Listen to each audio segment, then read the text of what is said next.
When Esteban Navarro died, his family assumed they already knew exactly what he had left behind and exactly who would get it. They were wrong on both counts. What none of them knew, not his nephew Ronan, not his lawyers, not the neighbors who had spent decades gossiping about the old man's money, was that Esteban had spent the last years of his life making a very quiet, very deliberate decision. He left everything, the house, the land, the savings, the deed to a building on the edge of Crestmoor, Oregon that nobody had thought about in years, to the one person his family had always treated as invisible. He left it all to Soledad Navarro, the woman they called the Orphanage lady, the one who smelled like dish soap and gave up her own life to raise other people's children. The one Ronan had laughed about at every family gathering for 20 years. Ronan stopped laughing the morning the will was read. Before we jump back in, tell us where you're tuning in from, and if this story touches you, make sure you're subscribed, because tomorrow I've saved something extra special for you. Soledad had turned 61 years old 4 days before her grandfather died. She marked the occasion the way she marked most things in her life, quietly and without much ceremony. Daphne Osei, who had worked alongside her at the Crestmoor Children's Home for going on 11 years, brought a cake from the bakery on Millard Street. The children sang, badly and enthusiastically, and a 7-year-old boy named Tomas climbed in her lap uninvited and fell asleep there before the candles were even out. That was her birthday. That was enough. She got the call about Esteban 2 hours later. He had been sick for a long time, longer than he had told anyone. Her grandfather was the kind of man who considered mentioning illness to be a form of complaint, and he didn't complain.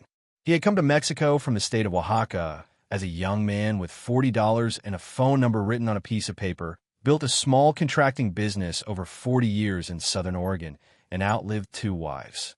He was not someone who made a fuss. When Soledad drove the 3 hours to Crestmoor General Hospital that night, she found him already gone.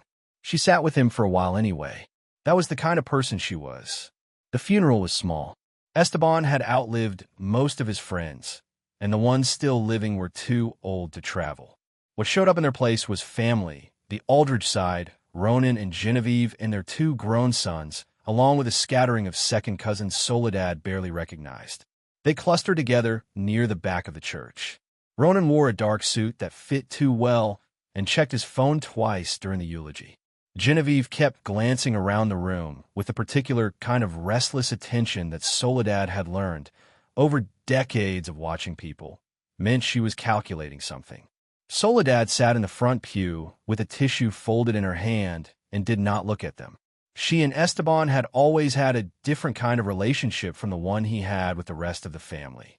He had helped her get the orphanage started back when she was 34 and newly certain that caring for children no one wanted was what she was supposed to do with her life. He hadn't questioned it the way everyone else had. He had simply shown up one Saturday with tools and helped her fix the sagging porch on the old building the county had leased to her organization. He came back the following Saturday and the one after that. For years, he drove down from Portland every few months to check on her and take her to dinner at the same diner on Route 22, where he always ordered the same thing, chicken fried steak and black coffee, and asked her the same question, "Are you doing what matters?" She always said yes. She always meant it. The reading of the will was scheduled for 3 days after the funeral, at the offices of a man named Percival Good, an estate attorney whose office was above a dry cleaner on the main street of Medford. Soledad drove there in her 2009 Honda with a cracked side mirror and a back seat full of children's library books she'd been meaning to return for 6 weeks. She parked, straightened her cardigan, and walked up the narrow staircase. The Aldridges were already there. Ronan took up more space than the room called for. He was a big man, broad through the shoulders, with the kind of easy physical confidence that comes from never having been told no often enough. He had his father's contracting money and had multiplied it in commercial real estate.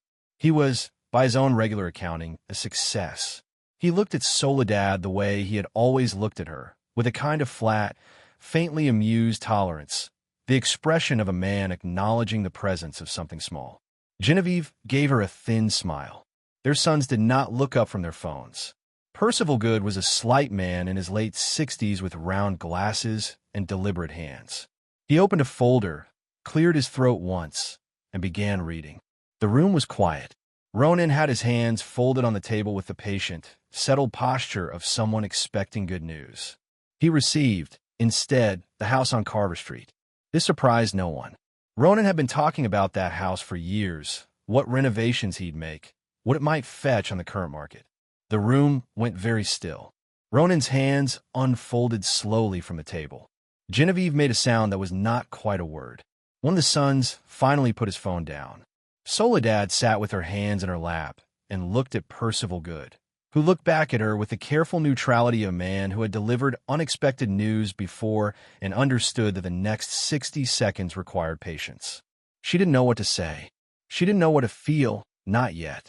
There was something happening in her chest that was too large and too complicated to name right there in that room, with Ronan's chair scraping back against the floor, and Genevieve reaching for his arm, and both sons exchanging a look that she understood, without hearing a word, meant they were already thinking about lawyers. Percival Good folded his folder closed. He asked if there were any questions. Ronan said yes. He had a great many. Soledad drove back to Crestmoor that afternoon with the deed on the passenger seat in a manila envelope. She stopped once at a gas station outside of Grants Pass and sat for a while in the parking lot with the engine off. The sun was going down over the tree line to the west. Inside the envelope was a piece of paper that meant her grandfather had seen her. That after 60 years of watching her be overlooked, dismissed, and quietly erased by the people who shared her last name, he had spent his final years making sure she could not be erased again. She pressed her hand flat against the envelope. Then she bought a coffee, got back in a car, and drove the rest of the way home to her children. She had no idea what Ronan was about to do. She had no idea what was hidden inside the building on Aldgate Road, waiting in the dark, that would change everything. She had no idea that in trying to take from her what her grandfather had left, Ronan Aldridge was about to hand her something far more valuable than anything she'd find in a legal document. None of that had started yet. For that one evening, driving north through the Oregon dark with the deed on the seat beside her and the radio playing low, Soledad Navarro let herself feel, for the first time in longer than she could remember, that someone had been paying attention all along. The Crestmoor Children's Home sat on the north end of town on a dead-end street that turned to gravel before it stopped entirely at a stand of Douglas firs. The building was a converted Victorian, 3 stories, wide front porch, radiators that clanked through the winters like something living inside the walls. It was not a beautiful building. It was a warm one.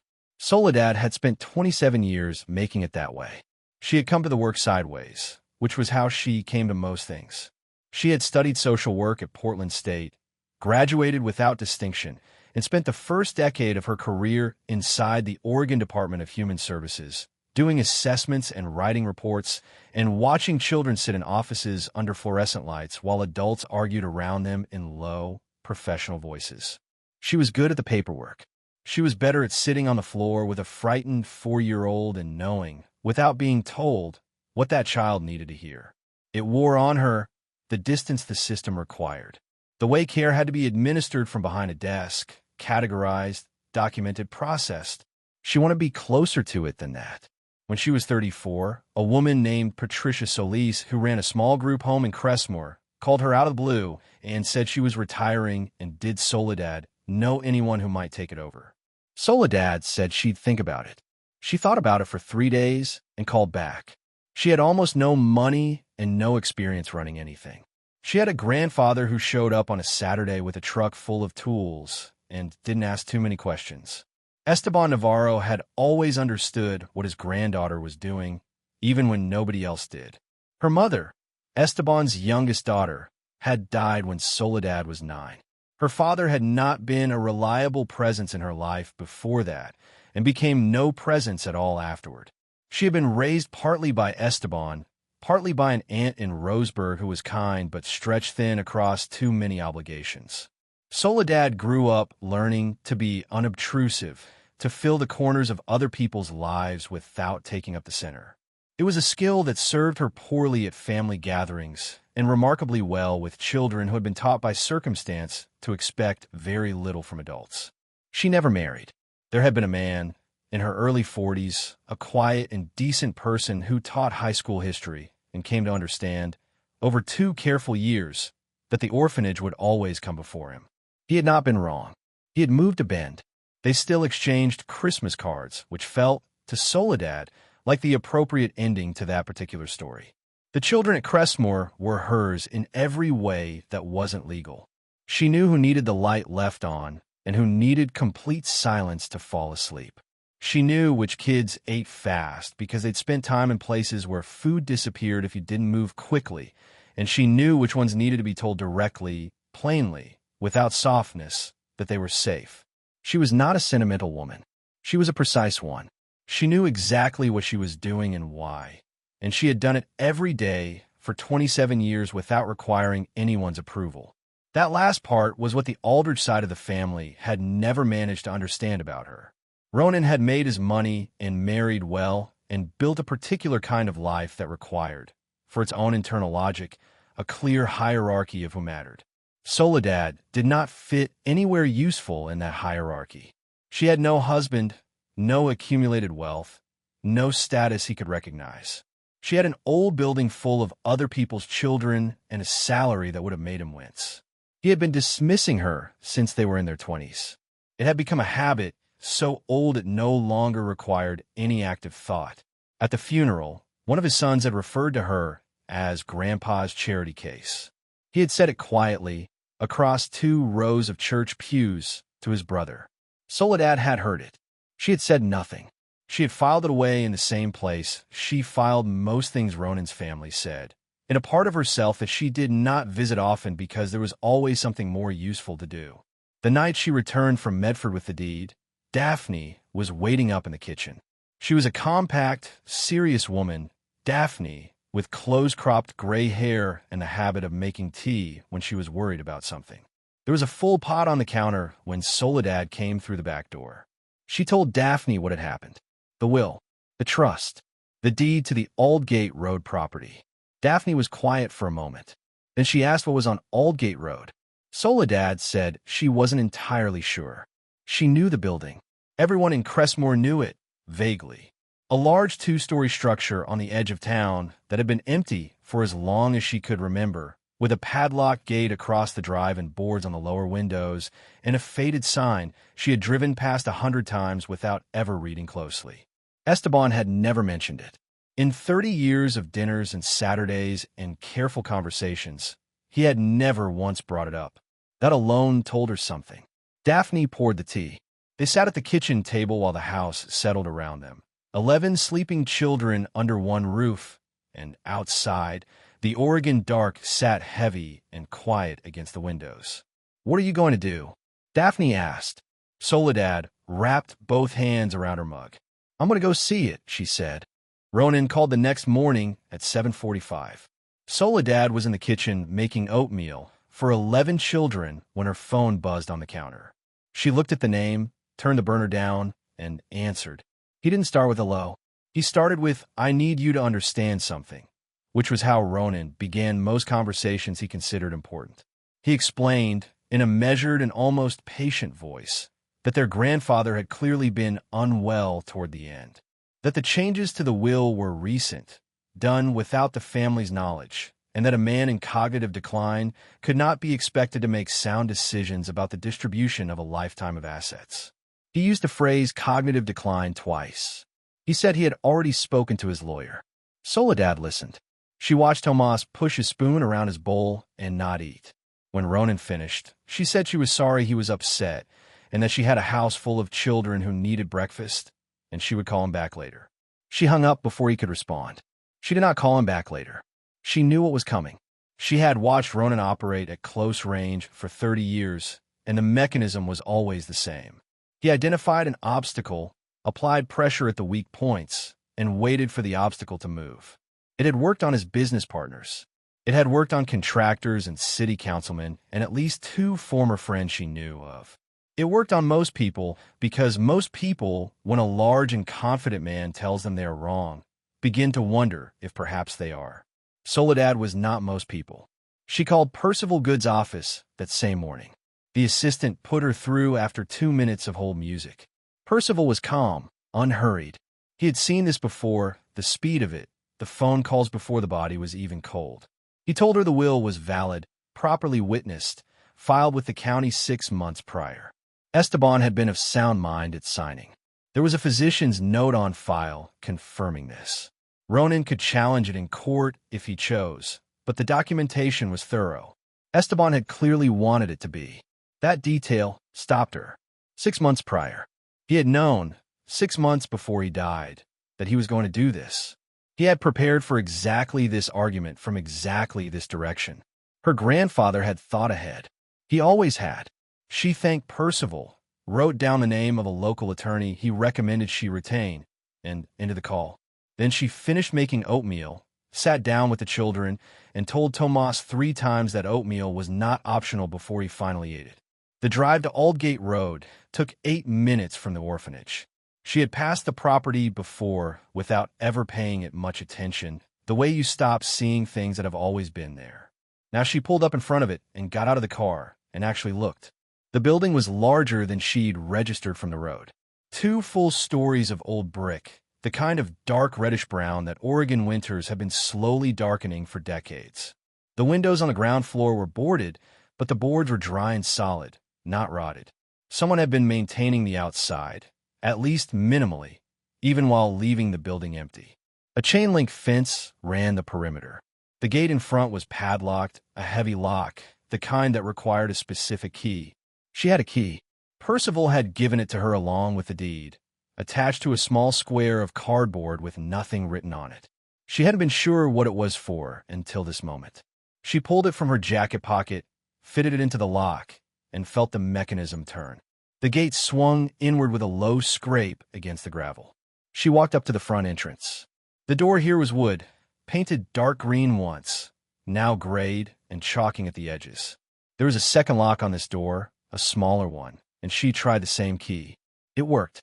She pushed the door, and it moved, stiff on its hinges, opening into a smell of dust and cold air and something underneath that she couldn't name yet. She stepped inside. The interior was one large open space on the ground floor. High ceilings, wooden floors pale with dust, light coming sideways through the gaps in the boards on the windows in long angled bars. There was a staircase on the far wall. To her left, what had once been some kind of counter or reception area. To her right, a series of doors all closed. It was not a ruin. That was the first thing she registered. The roof was intact. The floor was solid under her feet. The walls were plaster, cracked in a few places, but standing. Someone had sealed this building carefully rather than abandoned it. There was a difference, and she knew it from 27 years of fighting with county inspectors over the bones of her own building. This structure was tired, but not failing. Whatever Esteban had left her, he had left her something that could still hold weight. She stood in the middle of the room for a long moment, breathing the cold air, listening to the absolute quiet of a sealed place. No traffic noise reached in here. No wind. Just the faint settling creak of old wood adjusting to the presence of a person. She opened the first door on the right. It was a small room, empty except for a wooden table pushed against the wall and a metal box sitting on top of it. The box was locked, and on top of the box, in her grandfather's handwriting, was an envelope with her name on it. She did not open the envelope standing up. She pulled the wooden table away from the wall, checked that it held her weight, and sat on it with the envelope in both hands. The dust rose around her and settled. The light through the boarded windows made thin strips across the floor. Outside, somewhere on Aldgate Road, a car passed and faded. Then it was quiet again. The envelope was sealed with a strip of tape across the flap, the way her grandfather sealed everything. He had never trusted glue alone. She peeled it back carefully, not because she was sentimental about the paper, but because she wanted to slow herself down. Her hands were steadier than she expected. Inside was a single sheet of paper, folded in thirds, covered in Esteban's handwriting. He had small, deliberate letters that slanted slightly to the left, a product of teaching himself to write in English as a grown man. She had seen that handwriting her whole life, on birthday cards and notes tucked into care packages, and the occasional letter he still sent by mail, because he never fully trusted email with anything he considered important. She read it twice before she let herself react to any of it. He wrote without preamble. He was not a preamble kind of man. He told her that the building on Aldgate Road had belonged to his father before him, and to his father's father before that. The family had come to Oregon in 1921, earlier than anyone currently living knew, and had established themselves quietly in Crestmoor at a time when being a Mexican family in a small Oregon town required a particular combination of competence and invisibility. They had been both. They had built things and fixed things, and kept their heads down and accumulated what they could without drawing attention. His grandfather, a man named Celestino Navarro, had run a small medical practice out of this building from 1923 until 1951. He was not a licensed physician in the American sense. He was something older than that, a healer trained in the herbal and botanical traditions of Oaxaca, and he had served the town's poor and its Mexican laborers and anyone else who came to him without the money or the documentation required by the formal medical establishments of the time. He had charged what people could pay, accepted trade when they could not pay anything at all, and kept meticulous records of every patient he saw and every remedy he used. Those records were in the metal box. Esteban wrote that the box contained Celestino's journals, 41 of them, covering 28 years of practice. They were written in a combination of Spanish and Zapotec, with botanical annotations and hand-drawn illustrations of every plant Celestino worked with. Esteban had the contents appraised privately 6 months before he died by a professor of ethnobotany at the University of Oregon. The professor had called him back within a week. She had used the word extraordinary. She had asked, with barely contained urgency, whether the family had considered what these documents represented. Esteban wrote that he had considered it for a long time, and that he had decided Soledad was the right person to decide what happened to them next.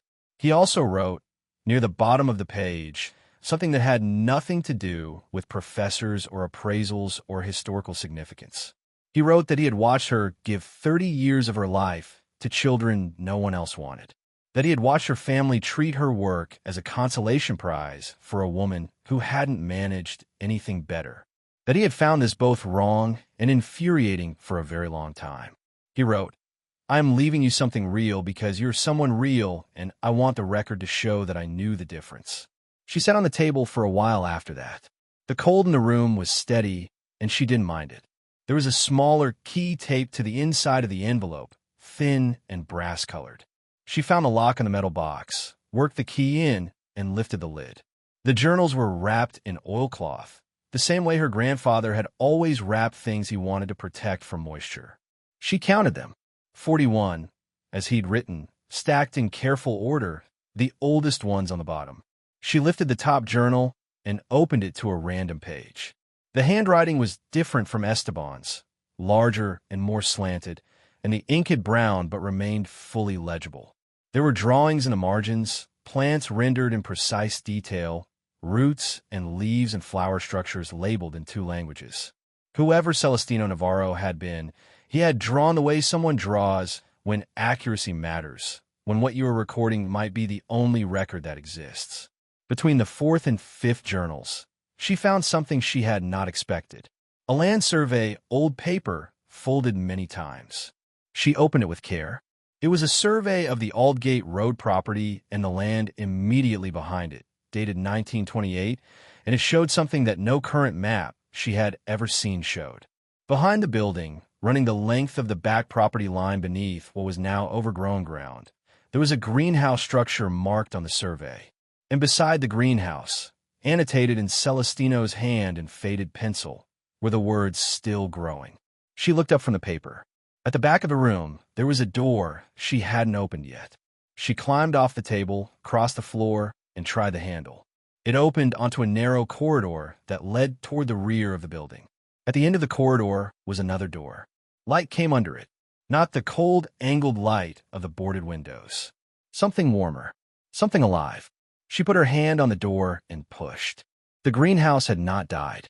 That was the first thing, the only thing, for a long moment. She stood in the doorway and looked at it and could not immediately process what she was seeing because it contradicted everything the outside of the building had prepared her to expect. Out there was abandonment. In here was something else entirely. The structure extended maybe 60 feet behind a main building, a long, narrow space with a curved glass and iron roof that was partially obscured by decades of exterior growth, but still, somehow, still functional. Gaps in the glass had been patched at some point, not recently, but not carelessly, with panes that didn't quite match in color or thickness. The floor was packed earth, dark and damp, and growing out of that earth, in rows that had long since lost their original order and spread into something wilder and more complicated, were plants. Dozens of them, maybe more. She was not a botanist. She could not name what she was looking at, but she could see that many of them were thriving, pushing up toward the light with the particular insistence of things that have been left to their own devices long enough to figure out what they need. A pipe along the back wall dripped water at slow intervals into a shallow channel that ran the length of the greenhouse floor. Whoever had sealed this building had not sealed the water. The plants had been drinking for years. Celestino Navarro had built something that outlasted him by 70 years. She walked the length of it slowly, not touching anything, just looking. Some of the plants she recognized in a general way, herbs, broadleaf things, a few she thought might be medicinal based on nothing more than the careful way they'd been spaced from each other. Others she had no reference for at all. There were wooden markers in the earth beside each variety, small sticks with labels attached. The labels were old and many had faded past reading, but some were still clear, names written in Spanish and in what she assumed was Zapotec, occasionally followed by a note in Celestino's abbreviated shorthand. She photographed everything on her phone. Every plant, every label, every corner of the greenhouse. Then she went back to the front room, sat at the wooden table, and called the number Percival Good had given her for the attorney. The attorney's name was Priscilla Vane. She answered on the third ring with a directness that Soledad immediately appreciated. She explained the situation in plain terms. The building, the journals, the greenhouse, the university professor who had already expressed interest. Priscilla listened without interrupting and then asked 3 precise questions about the deed, the trust, and whether Soledad had documentation of Ronan's phone calls. When Soledad said she did not, Priscilla told her to start keeping records of every contact from him, every call, every message, every attempt to reach her through a third party. She said it the way you say something to a person who needs to understand that the situation is real but manageable. Soledad found this useful. She called the University of Oregon next. It took 4 transfers to reach the right department and another 20 minutes on hold, but she eventually reached a woman named Dr. Adiz Okafor, who turned out to be the professor Esteban had contacted. When Soledad identified herself, the silence on the other end lasted long enough that she checked to make sure the call hadn't dropped. Dr. Okafor said, slowly and with obvious effort at composure, that she had been hoping someone from the family would be in touch. She said she had spent 6 weeks, after meeting with Esteban, trying to locate published records of Celestino Navarro's practice and had found almost nothing, which meant the journals were potentially among the only surviving documentation of an entire tradition of botanical medicine that scholars have been trying to reconstruct for decades. She used the word irreplaceable. She said this carefully, the way someone says a word they mean precisely and do not want misunderstood. She asked if she could come see the collection. Soledad said yes. She said 2 weeks, which gave her time to get the building properly assessed and to understand what she was actually working with before she let anyone else inside. Dr. Okafor agreed with a restraint that suggested she would have preferred 2 days. The drive back to the orphanage took 8 minutes. She sat in the parking lot for a few of them, engine idling, looking at the front of the building she had spent 27 years keeping alive. Tomas was visible through the front window, standing on the couch despite the rule against standing on the couch, apparently explaining something at length to an audience of 2 smaller children. She watched him until he jumped down and ran out of frame. She had told Daphne she was going to go see the building. She had not expected to come back with this. Her grandfather had handed her a greenhouse full of plants that had been growing quietly in the dark for longer than she had been alive. He had handed her 41 journals that a university professor considered irreplaceable. He had handed her a building with good bones on land he had never sold. And he had done all of it without telling her, without warning her, letting her walk into it on her own terms, with her own key, reading his letter in her own time. That was so entirely like him that it made her throat tighten in a way she hadn't expected. She was still sitting there when her phone rang. An unknown local number. She answered. It was Ronan. He had a new phone, apparently. He said he wanted to talk, just the two of them, reasonably like family. He said he had been thinking about a fair arrangement. He said he didn't want things to get difficult. Soledad listened to the whole thing. Then she said she would have her attorney be in touch, and ended the call. Ronan filed the legal challenge 17 days after the will was read.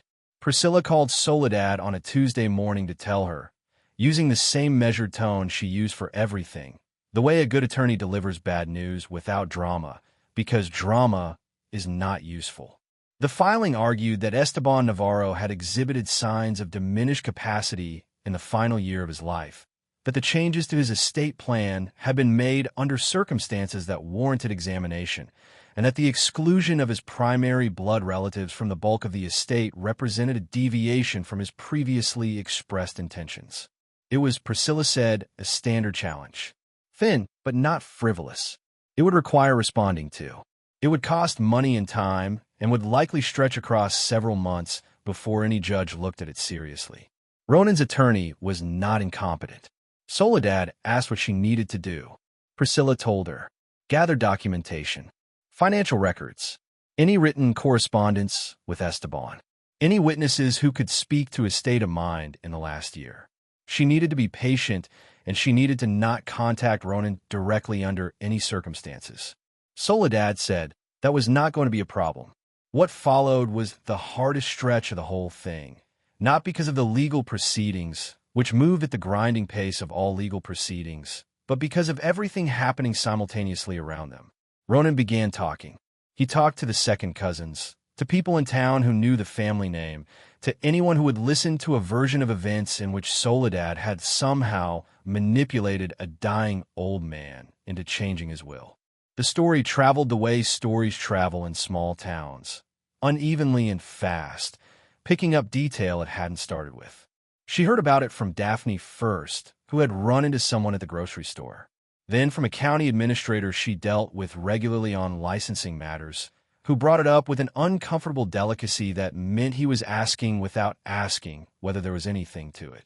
Then from a mother of one of the children, a woman who called to ask if the orphanage was in any kind of trouble because she had heard something.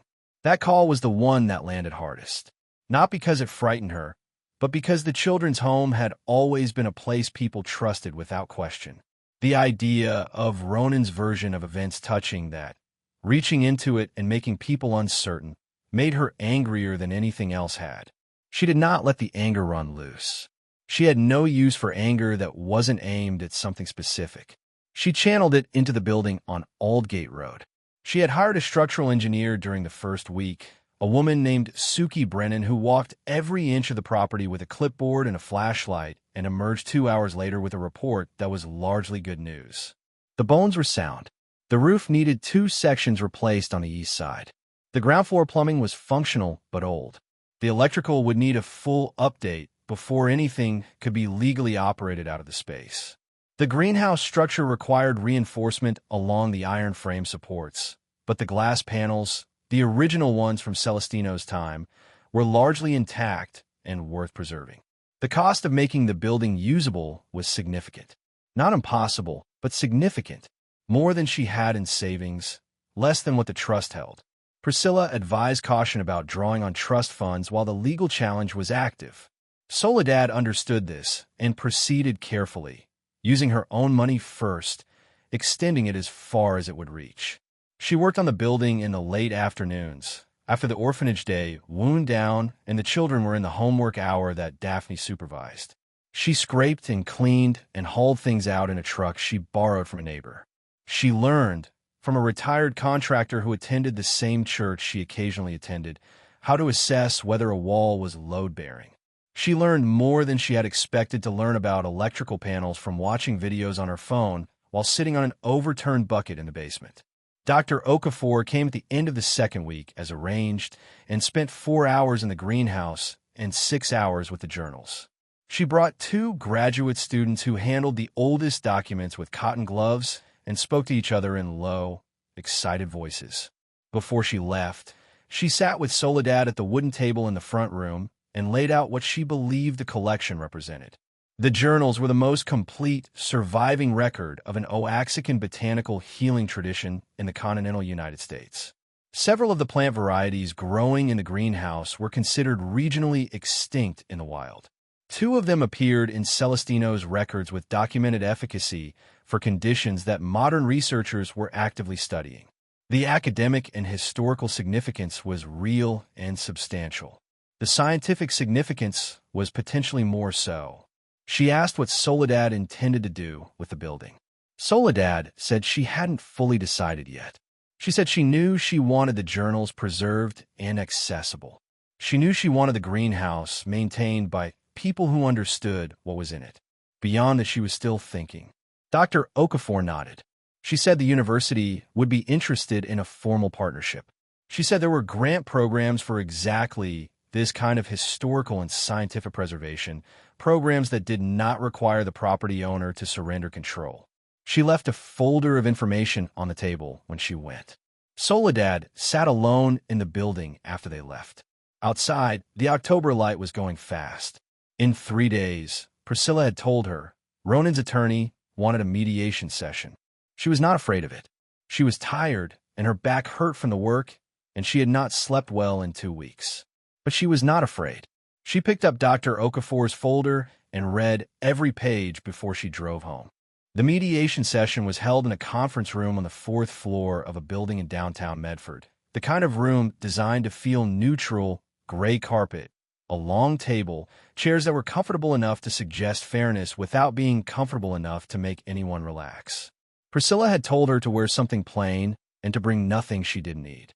Soledad wore the same cardigan she wore to county licensing meetings and brought a notepad she didn't write on.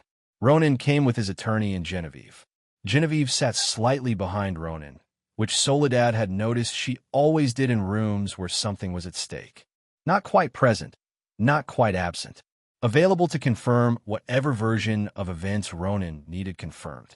The mediator was a woman in her 60s named Judge Carla Hewitt, retired from the circuit court, with reading glasses on a chain and the specific patience of someone who had spent decades listening to people argue about money while believing they were arguing about something else. She opened by explaining the process. Each side would have time to present its position. The goal was resolution without litigation. Nobody was required to agree to anything today. Ronan's attorney went first. He was smooth, organized. He laid out the timeline of the will changes, the proximity to Esteban's death, the absence of any family consultation. He mentioned cognitive decline again. He had a letter from a general practitioner who had seen Esteban twice in the last year of his life and noted some short-term memory difficulty in the visit notes. Soledad looked at the letter. The physician had noted that Esteban occasionally forgot the names of medications he was taking. This was being presented as evidence that he could not be trusted to decide who got his property. Priscilla responded without raising her voice. She entered into the record the letter from Esteban's primary care physician of 12 years, who had seen him monthly and had written, in clear terms, that his patient was mentally alert and communicative until 6 weeks before his death. She entered the signed declaration from the attorney who had witnessed the will changes, along with the notarized statements of 2 additional witnesses present at the signing. She entered the date of the will filing, 6 months before Esteban's death, and noted that a man in cognitive decline does not typically execute a legally precise estate restructuring with proper witnesses and then maintain it consistently for 6 months without attempting to change it. She said all of this in a tone that was neither aggressive nor apologetic. Ronan's attorney had anticipated some of this. He pivoted to a different argument, that the exclusion of blood family from the bulk of the estate was itself evidence of outside influence, that Esteban had been in close contact with Soledad in his final years, and that this proximity raised questions. Judge Hewitt looked at him over her glasses and asked him to clarify what he meant by outside influence. He clarified. He used careful language, but the suggestion underneath the careful language was that Soledad had positioned herself to benefit from an old man's affection. The room was quiet for a moment. Soledad spoke before Priscilla could. She said at once, at a normal volume, without heat. She said that she had visited her grandfather 4 times in the last year of his life, that 2 of those visits had been to take him to medical appointments because he could no longer drive, that she had never once discussed his estate with him, had not known she was named in the will until Percival Good read it aloud in a room where Ronan was sitting 6 feet away from her. She said that Esteban Navarro was the most deliberate person she had ever known, that he had spent 70 years making careful decisions, and that the idea that he had been confused into generosity by a woman who ran an orphanage on a county contract was an insult to his memory, that she was not going to sit quietly and absorb. She stopped there. Priscilla let the silence sit for 3 full seconds before she continued. She laid out what Soledad had found at Aldgate Road: the journals, the greenhouse, the university's preliminary assessment. She presented Dr. Okafor's letter, which described the collection in terms that were specific and credible and carried the weight of an institution behind them. She noted that the property Ronan's challenge sought to reclaim or partition contained a historically and scientifically significant collection that had been deliberately preserved and left, with clear intention, to the person Esteban trusted to handle it with care. She said that Esteban Navarro had known exactly what he had. He had had it professionally assessed. He had prepared documentation to protect the will from precisely this kind of challenge. He had chosen Soledad with full knowledge of what he was doing and why. Judge Hewitt asked Ronan's attorney if he had anything further. He said he would need to consult with his client. Ronan leaned over. They spoke quietly for a moment. Genevieve looked at the table. Soledad watched Ronan's face and saw something she had not expected to see there. Not anger. Ronan had plenty of anger. She knew that. What she saw was something underneath the anger, a kind of deflation, a man encountering the specific humiliation of being clearly and documentably wrong in front of a retired judge who had seen it all before. He sat back. His attorney said they would be withdrawing the challenge. No other words were exchanged directly between Ronan and Soledad. He stood, buttoned his jacket, and left the room without looking at her. Genevieve followed. The door closed. Judge Hewitt removed her glasses, let them hang on the chain, and made a note on her pad. Priscilla gathered her papers and said, quietly, that they were done. Soledad nodded. She picked up her blank notepad, put it in her bag, and walked out into the hallway. The elevator was slow. She took the stairs instead, 4 flights down, and pushed through the building's front door into the cold Medford afternoon. She stood on the sidewalk for a moment. Then she called Daphne. The building on Aldgate Road opened on a Thursday in late April, 8 months after Soledad had first pushed that green door inward and stepped into the cold and the quiet and the dust. It did not open as anything grand. There was no ribbon cutting, no photographer from a regional magazine, no formal ceremony of the kind that requires a podium and a microphone and someone thanking everyone in the room. Soledad had never been interested in that kind of opening. What happened instead was that Dr. Okafor arrived at 9 in the morning with 2 graduate students and a university van full of archival equipment, and they began the formal preservation process for Celestino's journals. And Soledad unlocked the greenhouse and stood in it for a while watching the morning light come through the old glass. And then she went to work. The partnership with the University of Oregon had taken 3 months to negotiate.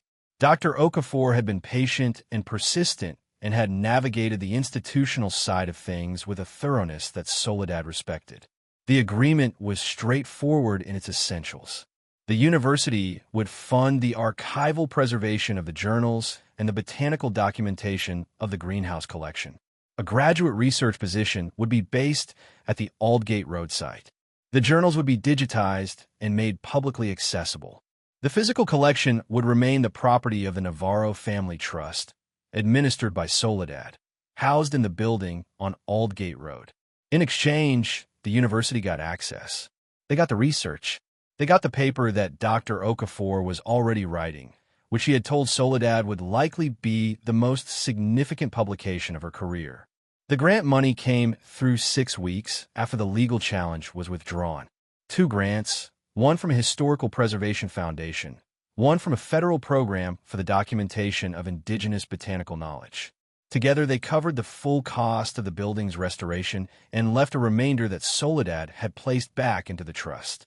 The building, when finished, was not a spa and not a museum and not a community center, though it had qualities of all three.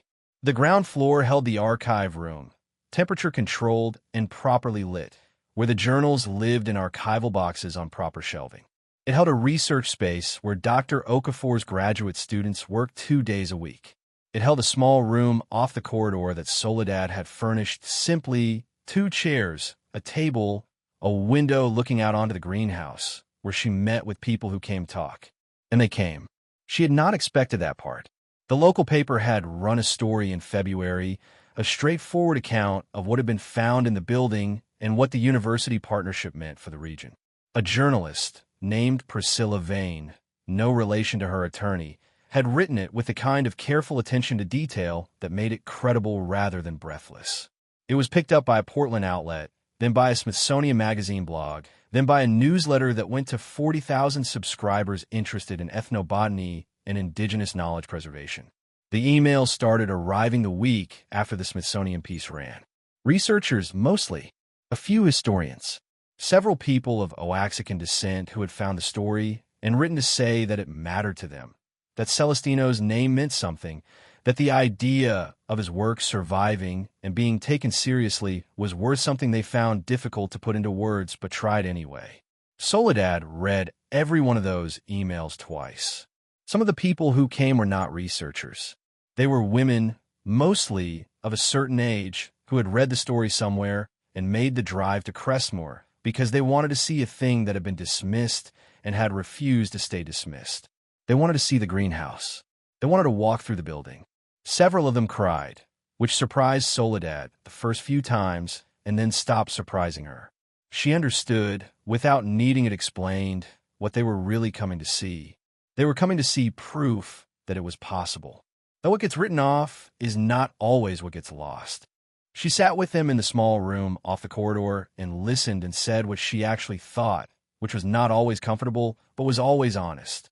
Tomas came with her once, on a Saturday, and spent most of the visit in the greenhouse asking questions she couldn't answer about the plants, which she resolved by introducing him to one of the graduate students, who spent 40 minutes talking to a 7-year-old about Oaxacan botanical traditions with complete seriousness. Tomas left with 3 hand-drawn plant sketches and an opinion about root systems. On the drive back to the orphanage, he told Soledad that the building smelled like something important. She told him he was right. Ronan sent a letter in March, not through his attorney, a personal letter, handwritten, which was unusual enough to make her read it carefully. He said he had done some research into what the journals represented. He said he had not understood what the property was.